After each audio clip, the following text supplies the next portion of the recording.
Selamat pagi Bapak, Ibu Guru, dan teman-teman yang sedang menonton video ini. Dalam video kali ini, saya akan menjelaskan proyek saya pada tugas ENAS 6. Nah, dalam tugas kali ini, kami boleh memilih antara membuat museum, art hall, atau minat diri. Nah, dalam tugas kali ini, saya memilih untuk membuat minat diri. Minat diri saya yaitu membuat showroom furniture. Nah, saya akan menjelaskan bisnis profil saya secara singkat karena saya memilih proyek minat diri. Saya memilih untuk membuat sebuah toko furniture yang serupa dengan IKEA dan Fabelio, yang sama-sama memiliki customer segment yang sama. Nah, latar belakang dari ide bisnis saya ini adalah yang pertama itu masalahnya, problem. Problem pertama yang dapat dilihat adalah orang-orang yang sedang bekerja di rumah selama pandemi kali ini. Oleh karena itu, orang-orang lebih cenderung sering bekerja di rumah dibandingkan di luar untuk mencegah penyebaran COVID-19. Nah, dari situ saya melihat peluang bahwa orang-orang lebih cenderung sering di rumah, yang berarti bahwa orang-orang akan memilih untuk membuat rumahnya senyaman mungkin agar dapat betah selama mungkin di rumah, karena kondisi pandemi saat ini. Oleh karena itu, saya memberi solusi untuk menjual furniture yang berbasis online, namun tetap memiliki offline store showroom.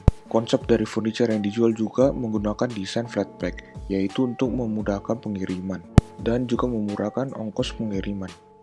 Pembuatan furniture flatpack ini bertujuan agar orang-orang di seluruh Indonesia dapat membeli tanpa mengkhawatirkan ongkos kirimnya itu sendiri. Nah, sekarang saya akan menjelaskan pada bagian konsep. Nah, pada bagian konsep ini saya akan menjelaskan pertama yaitu simbolik strategik. Dalam simbolik strategik ini terbagi menjadi dua, arsitektur strategik dan interior strategik. Nah, yang pertama yaitu arsitektur strategik. Dalam bentukan arsitekturnya sendiri yang menyimbolkan bentukan Januari dari unggulan produk furniture yang dijual. Entrance atau exit pada bangunan juga yang terbentuk dari kotak yang menyerupai sekat-sekat dari flatpack itu. Dapat terlihat juga pada bagian jendela-jendela di fasad yang berbentuk serupa dengan joinery-joinery di flatpack itu sendiri. Nah, sekarang pada bagian interior strategik. Nah, pada bagian interior dapat terlihat bahwa penataan interior menggunakan bahan dan desain yang ramah lingkungan. Seperti yang dapat dilihat pada lantai 2, kami menggunakan kontainer-kontainer yang didaur ulang sebagai pengganti dari kantor-kantor. Terdapat taman mini yang di tengah showroom juga yang menyimbolkan bahwa keindahan alam di Indonesia itu tidak kalah juga dengan yang di luar negeri. Dan itu juga merupakan pengingat bahwa produk-produk yang ada di sini itu juga merupakan produksi hasil dari tukang lokal sendiri. Nah, pada bagian lantai ada juga pola-pola kuning yang pada bagian lantai itu menimbulkan spotlight bahwa tiap furniture yang dijual merupakan salah satu yang terbaik di kelasnya. Nah, pada bagian innovation strategic sendiri akan ada display-display yang memperlihatkan bahwa betapa tipisnya packaging dari flatpack itu sendiri yang membuktikan bahwa ongkos pengiriman sendiri dapat dikurangi.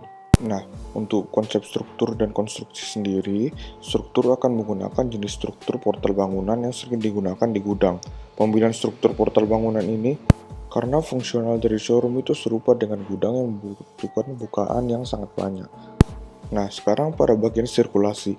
Sirkulasi outdoor sendiri dimulai dari Jalan Hayat Muhammad dan mengakses masuk dan wilayah parkiran umum. Nah, di dekat wilayah parkiran umum itu terdapat titik drop-off. Nah, dekat titik drop-off itu ada akses masuk ke bagian staff parking access. Dan di belakang situ juga ada drop-off akses pada bagian belakang juga. Dan memutari bangunan pada bagian kanan dan balik lagi ke public parking access. Sedangkan sirkulasi indoor.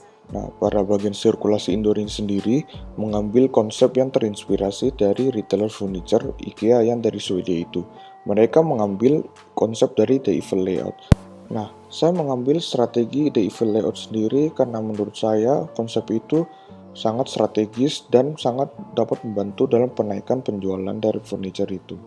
Konsep sirkulasi indoor dari layout sendiri ini merupakan sebuah jebakan bagi para pengunjung agar secara alami untuk melihat display secara menyeluruh.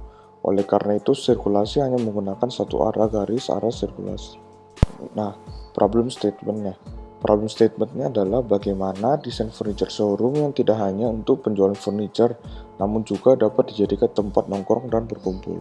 Nah, pendesainan dari furniture ini sendiri saya membuatnya agar orang yang berkunjung itu dapat menjadi senyaman mungkin dan tidak hanya bertujuan untuk berbelanja. namun dapat juga menjadi tempat untuk berkumpul atau hangout bersama teman-teman. Dapat terlihat pada bagian lantai 2 terdapat waiting room dan tempat duduk-duduk yang sangat besar di dekat area cafe. Nah, cafe sendiri itu yang dibuat bertujuan untuk kumpul-kumpulnya anak-anak muda yang tujuannya tidak hanya untuk berbelanja namun dapat juga ngopi di showroom tersebut.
Ryan Little.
Nah, sekian dari video presentasi saya. Saya meminta maaf apa ada salah penggunaan kata dan saya ingin berterima kasih kepada teman-teman dan Bapak Ibu guru yang sudah menonton video saya. Terima kasih.